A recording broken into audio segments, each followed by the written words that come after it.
Welcome to the assignment for RM13, the limiting reactant. So I found this recipe. 4 cups of flour plus 1 cup of salt makes 12 ornaments. And let's say we wanted to make some ornaments for the tree, and this is what we had. 2 bags of all-purpose flour weighing 2.5 kilograms each, and 4 boxes of table salt weighing 1 kilogram each. So I have 2 bags of flour. I want to switch bags of flour to kilograms of flour. And then I want to switch kilograms of flour to cups of flour using what I found on the internet, that 1 cup of flour equals 0.125 kilograms of flour. Now I'll want to get rid of cups of flour, and I will convert that to the number of ornaments. And according to the recipe, 4 cups of flour equal 12 ornaments. So that means that 2 bags of flour will make 120 ornaments. I've got 4 boxes of salt. Each box weighs 1 kilogram. I don't want kilograms of salt. I want to switch that to cups of salt. And according to the internet, 3.5 cups of salt equals 1 kilogram of salt.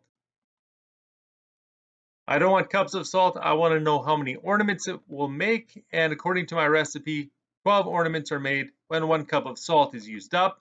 So 4 boxes of salt will make 168 ornaments. So if I've got enough flour to make 120 ornaments, I've got enough salt to make 168 ornaments, I'm only making 120 ornaments because that is when I run out of flour. So that makes flour my limiting reactant. I will still have salt left over because that was my excess reactant. That is the reactant that was present in excess. It is not all used up. Now, commonly, you'll be asked how much of the excess reactant is left over. So the salt could make 168 ornaments, but it only made 120 because that's when we ran out of flour. That means there is enough salt to still make 48 ornaments. So if I have 48 ornaments worth of salt left over, how much salt is that?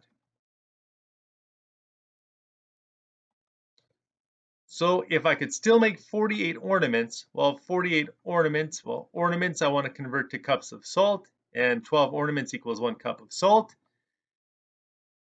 A cup of salt being converted to kilograms, we found that 3.5 cups of salt equal 1 kilogram of salt, and that 1 kilogram of salt equals 1 box of salt. So that means I have 1.14 boxes of salt left over. Let's say I found this recipe and I wanted to make some cookies, and this is what I had. 3 bags of flour, 2 bags of sugar. So 3 bags of flour. Looking on the bag, it says that 1 bag is 2.5 kilograms. From the internet, I found that 1 cup of flour equals 0.125 kilograms of flour. And the recipe says that 5 cups of flour will make 60 cookies. So that means I have enough flour to make 720 cookies.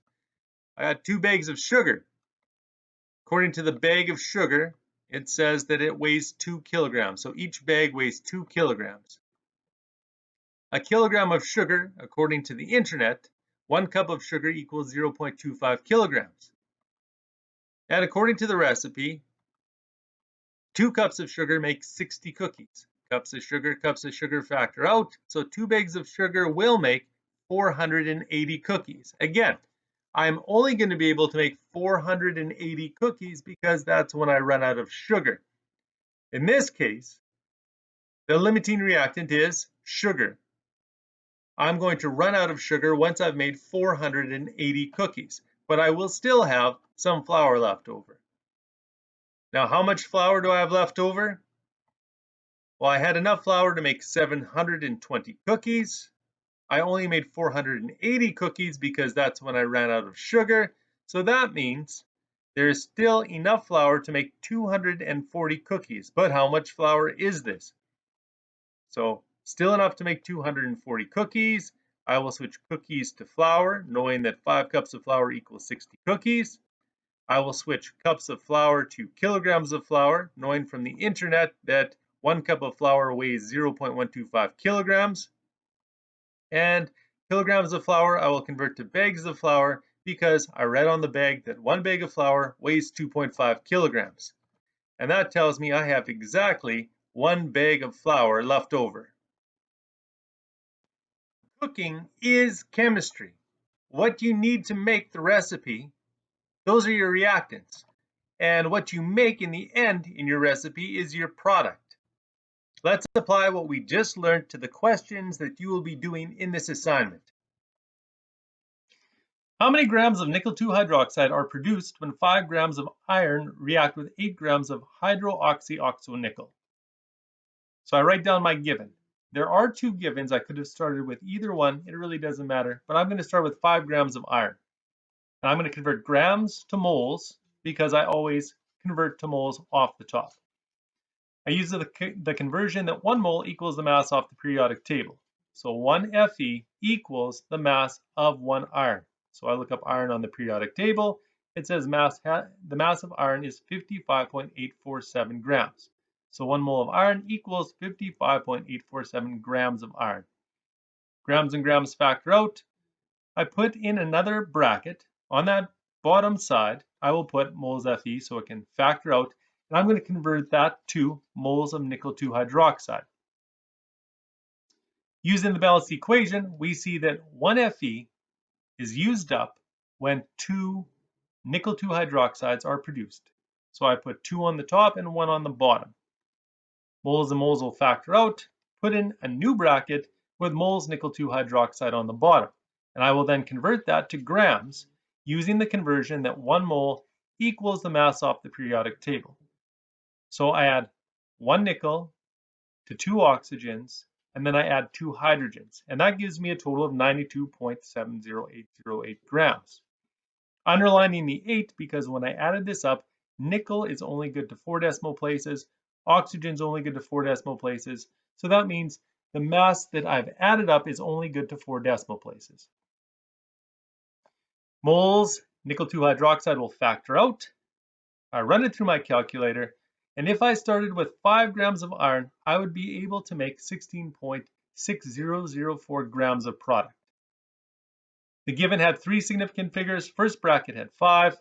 Middle bracket didn't count because it was an exact ratio. And the last bracket had 6 significant figures. So that means my answer is only allowed to have 3 significant figures, and that's why I underlined the 004. Now I write down my other given, which is 8 grams of HNiO2. First conversion is always to moles. So grams HNiO2 go on the bottom and moles HNiO2 go on top.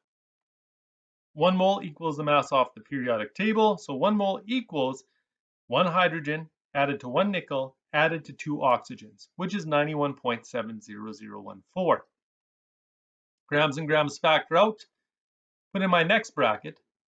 I put moles HNiO2 on the bottom and moles nickel 2 hydroxide on top. To make top equal to bottom, I have to look at my balanced equation that tells me that 2 HNiO2s are used up when 2 nickel 2 hydroxides are produced. So I put a 2 on the top and a 2 on the bottom. Moles and moles will factor out. I make my new bracket. Moles nickel 2 hydroxide go on the bottom. Grams nickel 2 hydroxide go on the top. Again, I'm using 1 mole equals the mass off the periodic table, which I don't have to calculate again because this is identical to the last bracket in the first line that I did. So 1 mole of nickel 2 hydroxide equaled 92.70808 grams. Moles and moles will factor out, and I run it through my calculator. If I start with 8 grams of HNiO2, it will make 8.0879 grams of nickel 2 hydroxide. Checking for significant figures, my given had 3, first bracket had 6, again middle bracket did not count because it is an exact ratio, and the last bracket had 6 significant figures. So that's why I underlined 7, 9, because I'm only allowed to have 3 significant figures. So if I started with enough iron to make 16.6 grams of product and enough HNiO2 to make 8.09 grams of product, that means that I can only make 8.09 grams of product. Because once 8.09 grams of product were made, I will have run out of HNIO2. Fe is the excess reactant. It could produce more. It will not be completely used up. There will still be iron present after the reaction stops. HNIO2 is the limiting reactant. It will be completely used up. None will remain once the reaction is complete. Now for part 2, how much of the excess reactant still remains? 16.6004 grams is the amount of nickel 2 hydroxide the iron could produce. 8.0879 grams nickel 2 hydroxide is the amount the iron did produce. If I subtract the two, there's still enough iron to produce 8.5124 grams of nickel 2 hydroxide. Now the question is, if I can still make 8.5124 grams of nickel 2 hydroxide with the amount of iron that remains, how much iron is that? So I will set up my brackets, and the 8.5124 grams of nickel 2 hydroxide becomes my given. And as always, first bracket, grams to moles. So grams will factor out. Moles of nickel 2 hydroxide to moles of iron using the balanced equation. And then moles of iron to grams of iron using the periodic table. And that gives us 2.5639 grams of iron. In the end, corrected to significant figures, 2.6 grams of iron remain. That is because my given had two significant figures. My first bracket had 6, second bracket was an exact ratio, and the last bracket had 5 significant figures. Now note, I went through that calculation quite quick because it is exactly the same as the calculation when we changed grams of iron to grams of nickel 2 hydroxide, except since we're going the opposite direction, each bracket has been flipped and then presented in the opposite order.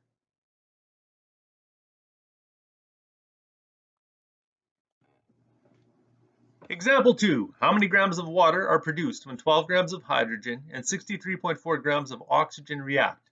How much excess reactant still remains after the reaction has reached completion, and also identify the limiting and excess reactant. I start by writing down my first given, 12 grams of hydrogen. So 12 grams of hydrogen, first conversion, we always go to moles, so grams of hydrogen to moles of hydrogen.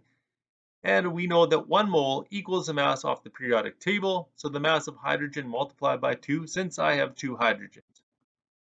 Grams will factor out, next set of brackets, moles H2 on the bottom so they can factor out, and I'm going to convert that to moles of water using the balanced equation. Moles H2 factor out, next set of brackets, moles H2 on the bottom, grams H2O on the top. 1 mole equals the mass off the periodic table, so 1 mole equals 2 hydrogens plus 1 oxygen. Moles H2O and moles H2O factor out. So that means 12 grams of hydrogen can produce 107.2402 grams of water. Again, 3 significant figures because I was given 3, 6 in the first bracket, second bracket does not count, and last bracket had 6, so my answer had 3 significant figures. Next given, I have 63.4 grams of oxygen. Switch grams to moles, and 1 mole equals the mass off the periodic table.